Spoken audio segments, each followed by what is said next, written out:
Christ is risen. God bless all of you who today have submitted names to be read for the Trisagion service. May their memories be eternal of all those whom we remember on this day. And may God strengthen you throughout this time. Remember that everything in life, even the worst and the greatest in life, is temporary. But the one thing in life that is eternal is God's love for us, His mercy upon us, and His kingdom that lasts forever. I had a funeral the other day. There's been a handful of funerals in the church, a couple of them COVID cases.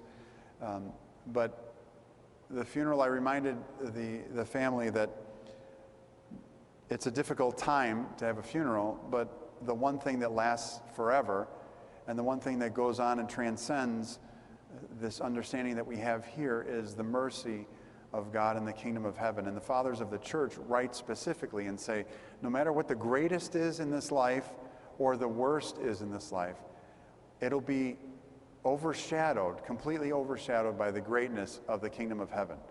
So just remember that in your sufferings, and for those who are sick at home, for those who are sick and tired of being home, for those who are experiencing difficulties with finances and other issues going on.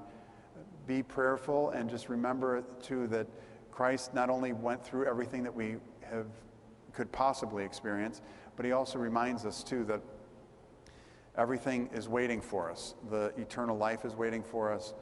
The love that God has is waiting for us. And I pray that the names that we read today for the memorial service, the Trisagion service, that God embraces their souls and that they pray for you as you continue to pray for them. May their memories be eternal. May God comfort all of you and strengthen you throughout this time. And as we continue throughout this Paschal season, this time where we sing Christos Anesti, I encourage you to sing that at home with your families, to say it when you wake in the morning. If you forget to say it in the morning and you wear slippers, put an icon of the resurrection in your slipper. Print one out if you don't have one on your computer. Stick it in your slipper. If you have forgotten to do that and you don't wear slippers, or you go barefoot, whatever the case is, change your screensaver on your phone to be the icon of the resurrection. So every time you hit your phone and turn it on in the morning, which I know you do, you'll see the resurrection pop up on there, and you will remember to say Christ is risen in your prayers, and to say your prayers as well. You can set timers on your phone if you forget to say your prayers at night or in the daytime.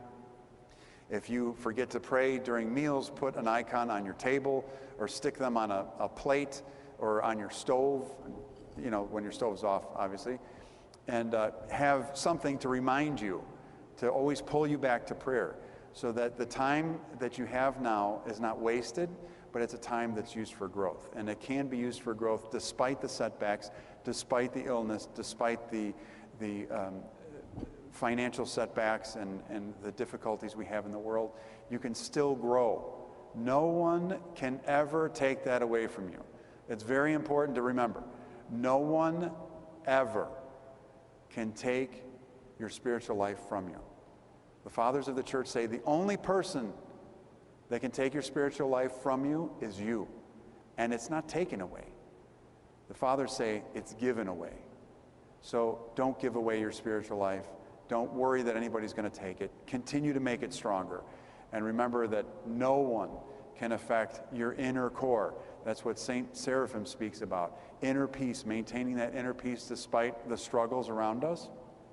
Keep pushing for that inner peace and asking God to come to you, because He will come to you.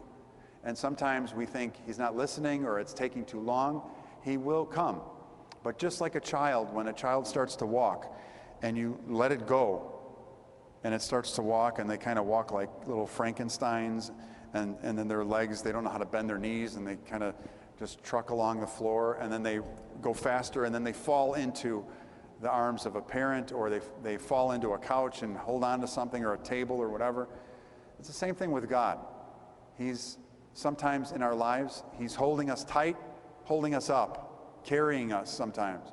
And then other times He lets us go. And it's not that He's far away, but He's a parent just hovering behind us, waiting, walking behind us, watching us, and see how far we can go on our strength.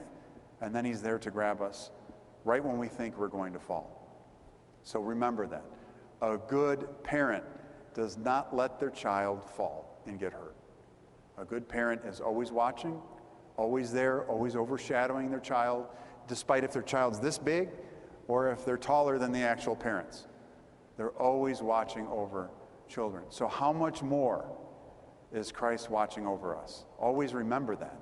And remember, no one can take away your spiritual life. Now's the time to make it grow and not to give away to other things, to give our spiritual lives away, but to make them stronger. I pray that you have a blessed day. May God strengthen and be with each and every one of you. Christ is risen.